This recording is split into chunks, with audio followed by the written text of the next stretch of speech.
정도 처분에 해당하는지 형법에서 특별히 더 가중처벌하는 요소들이 거의 그대로 들어가 있습니다. 몇 호 처분이 나오느냐 그걸 가장 궁금해 하십니다. 학교폭력에 대해서 간단하게 좀 설명을 드리도록 하겠습니다. 제일 많이 물어보시는 것 중에 어떤 가해 학생이라든가 피해 학생의 부모님들이나 학생들이 제일 궁금해하는 것이 어느 정도 처분에 해당하는지, 조치 학생에 대한 적용 세부 기준에 따른 처분이 몇 호 처분이 나오느냐 그걸 가장 궁금해 하십니다. 물론 그 행위 자체가 학폭에 해당하느냐 여부가 1차가 되겠지만 그 되는 것을 기준으로 해가지고 그랬을 때 자기가 1호부터 우리가 9호까지가 있지 않습니까? 1호 처분은 서면사과, 2호 처분은 보복행위 금지, 그다음에 3호 처분은 학교봉사, 4호 처분은 사회봉사, 5호 처분은 특별교육 이수, 그다음에 6호 출석 정지, 7호 처분 학급 교체, 8호 처분 전학, 9호 처분이 이제 퇴학이 되겠죠. 네, 그렇지만 중학교까지는 퇴학 처분은 안 되고 전학 처분이 최고 처분이 되는 것이고, 이러한 내용들에 대해서 이제 어느 정도 수준이 나올 것이냐 매우 궁금해하시는 경우가 많습니다. 물론 이제 가해 학생의 경우에는 처분이 좀 낮게 나오기를 원하는 경우가 많을 것이고, 피해 학생의 경우에는 당연히 처분 수위가 좀 높기를 원하는 경우가 좀 많은 것 같습니다. 이에 대해서 여러 가지 논란이 있지만 사실은 기준이 정해져 있습니다. 학교 폭력 가해 학생 조치별 적용 세부 기준이라고 하는 것이 있는데, 이것은 당연히 교육부에서 정해준 기준이고요. 이에 따르면 5가지 플러스 2가지, 그러니까 총 7가지인 것이죠. 이 기준에 따라서 0점부터 4점까지의 기준으로 해서 이걸 합산을 해가지고 그 점수대에 따라서 결정을 하도록 되어 있습니다.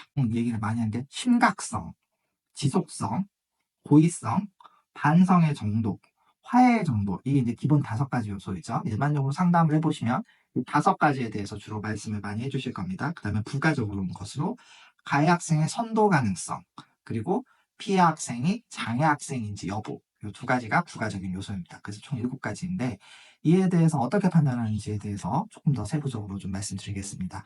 이 부분에 관해서는 어떤 경우가 특별히 고의성이 높다라든지, 어떤 경우가 지속성이 있다고 봐야 되는지, 어떤 경우가 고의성이 있다고 봐야 되는지, 무엇을 반성의 정도로 봐야 되는지, 화해의 정도는 무엇인지, 이런 거에 대한 명확한 기준은 사실 없다고 할 수 있습니다.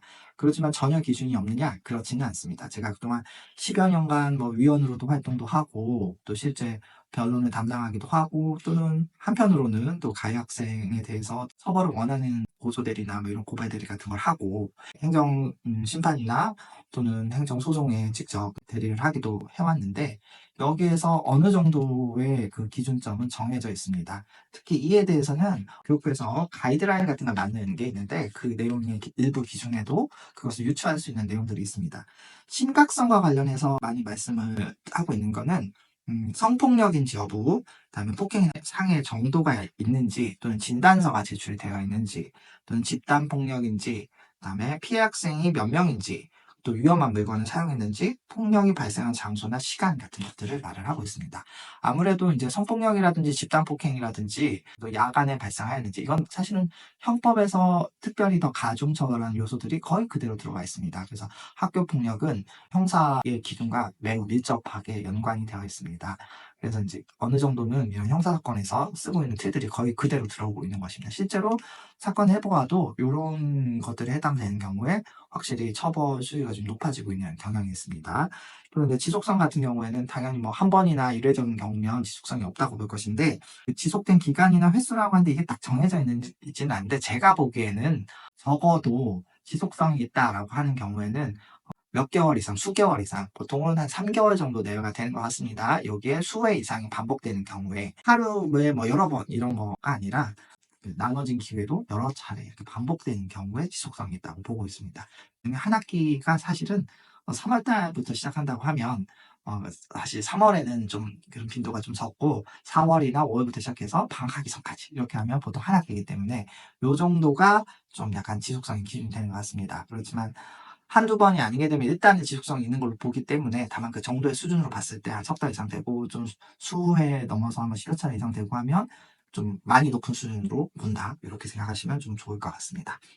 고의성에 대해서는 이전에도 이런 피해 학생과 가해 학생 간에 마찰이 있었는데 경고를 했는데도 또 한다, 그러면 확실히 고의성이 있는 것으로 보는 것이고, 그 다음에 이것이 발생하게 된 경위가 무엇이냐, 그러니까 우발적으로 발생한 것인지, 아니면은 뭐 며칠 전부터 이렇게 계획을 해가지고 괴롭히려고 이렇게 발생한 것인지 이런 것들을 좀 따지고 또 주변에서 만류를 하거나 하지 말라고 강하게 말을 했음에도 계속적으로 행사를 하였는지 또는 선생님들이 보통 이런 사건이 있기 전에 뭐 피해 학생의 호소라든지 아니면 주변 학생의 신고라든지 아니면 본인이 직접 보고서 이런 것들에 대해서 너 하지 마 이렇게 경고를 하는 경우가 있습니다. 이런 경고를 했음에도 불구하고 계속적으로 나아가는 경우에는 고의성이 높다고 볼 수 있는 것입니다. 이러한 기준으로에 대해서 좀 알고 계시면 가해 학생도 그렇고 피해 학생도 그렇고 자신의 행동에 대해서 적정하게 판단이 가능할 것 같습니다.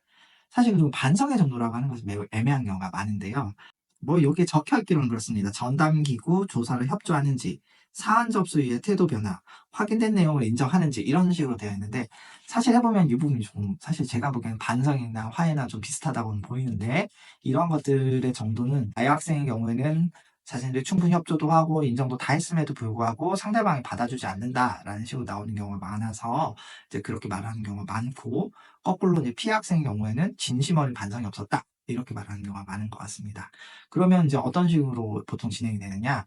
요새는 이제 그 가해 학생, 피해 학생에 직접적으로 접촉하는 것이 금지되어 있기 때문에 뭐 원치 않는데 자꾸 연락처를 달라고 하거나 그렇게 할 수는 없어요. 그렇게 할 수는 없고 학교를 통해서 지속적으로 사과 의사를 표시한다든지 사과 편지를 보낸다든지 피해 학생에 대해서 뭐 위자료를 지급한다든지 선처를 구하는 내용들을 계속 말한다든지 그리고 자신이 그 행위에 대해서 인정하는 뭐 확인서를 낸다든지 이러한 것들을 좀 가능하면 객관적인 형태로 보려고 하는 것 같습니다. 화해 정도의 판단 요소에 대해서는 사실 반성과 화해는 좀 따라다니는 것이긴 한데 피해 학생이 뭐 고소고발했다든지 또는 민사소송을 제기했다든지 또는 합의서가 제출되었는지 또는 양 당사자 학생들 간에 뭐 화해를 하였는지 가해 학생 화해 노력이라고 하는 것들은 아까 뭐 선생님을 통해서 언제 뭐 편지를 보낸다든지 아니면 피해 회복을 위해서 노력을 한다든지 보호자들이 어떤 태도를 취하는지 이런 것들도 화해의 정도에 굉장히 중요한 역할을 하게 됩니다. 근데 실제로 사건 해보면 가장 이해 당사자들 간에 그 논란이 심한 게 화해에 관련된 것입니다. 왜냐하면 뭐 가해 학생 당연히 자기는 화해에 위한 노력을 다 했다고 주장하고 어느 정도 하려고 하는데 피해 학생이 받아주지 않는다고 주장하는 경우가 많고 거꾸로 피해 학생 측에서는 충분한 노력을 안 했기 때문에 못 받아준 것이지 자기들이 그 거부하고 있는 것은 아니라고 하는 경우가 많기 때문에 실제 사안에서는 이 부분에 대해서는 분쟁이 좀 많습니다.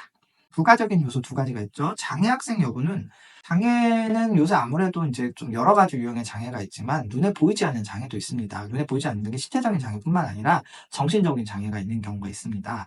근데 경계성 지능 같은 것들도 있기 때문에 이런 것도 요새는 장애 유형이 포함되기 때문에 사실은 이게 문제가 되고 난 다음에 가해 학생이 그 학생이 뭐 경계성 지능 장애인지 장애는 몰랐다라고 하는 경우도 드물지 않기 때문에 논란이 안 될 것 같은데 가끔 논란이 되는 부분입니다. 사실은 형사적으로 문제가 되는 부분인데 학교 폭력에서도 요새는 가끔 문제가 되고 있는 부분들이 있습니다.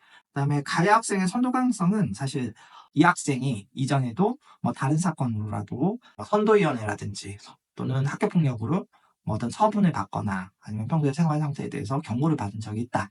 그럼에도 불구하고 계속해서 이런 사건을 일으킨다. 같은 학생이 아니라고 하더라도 그러면 선도 가능성이 좀 떨어지는 걸로 보겠죠. 근데 이제 이런 선도 가능성에 대해서 사실 학교 측에서 그런 것들을 좀 따져줘야 되는데, 근데 그 이제 보고서 같은 데 작성을 해줘야 되는데, 그런 부분에 대해서 제대로 보고가 되지 않아가지고, 제대로 확인이 안 되는 경우도 있습니다.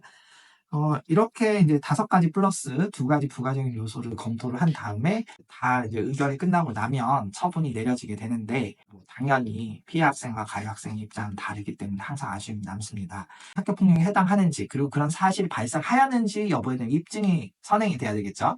이 부분에 대해서는 입증이 되었다는 것을 전제로 해서 처분을 어떻게 발령하는지에 대해서 좀 설명을 드렸습니다. 만약에 이제 이런 학교 폭력이나 이런 사안에 대해서 자신의 케이스에서 어느 정도 처분이 가능할 것인지 뭐 해당이 될 것인지에 대해서 궁금하신 분이 있다면 이런 것에 대해서 공개를 해도 괜찮다라는 동의를 해주신다면 제가 그 부분에 대해서 좀 설명을 드릴 수 있을 것 같습니다. 학교 폭력 사안이라고 해도 가해 학생이라고 한다고 하더라도 우리 학생이 잘못을 했다고 하더라도 그것은 형사처벌을 받는 것이 아닙니다. 교육적인 목적에서 선도를 위해서 하는 것이라는 것 잊지 마시고 피해 학생의 경우에도 가해 학생이 반성을 하고 정상적인 학교 생활로 복귀할 수 있도록 처분을 하는 것이지 그 학생을 반드시 형사처벌처럼 형벌을 내리는 것은 아니라는 점을 조금 생각해 주시고 또 반면에 가해 학생도 자신이 잘못했음에도 불구하고 무조건 자신이 받은 처분이 잘못됐다. 뭐 내가 너무 억울하다. 잘못했음에도 불구하고 그렇게 생각 하는 것도 좋지는 않다는 거 한번 생각해 보시기 바랍니다. 그러나 이런 요건들을 다 따져봤음에도 불구하고 지나치게 높게 나왔거나 지나치게 낮게 나왔다면 그에 대해서는 부당함을 호소할 수도 있어야겠지요. 그런 부분들이 도움이 필요하시면 언제든 연락을 주시면 오늘 경험을 비추어서 상의를 해드리도록 하겠습니다.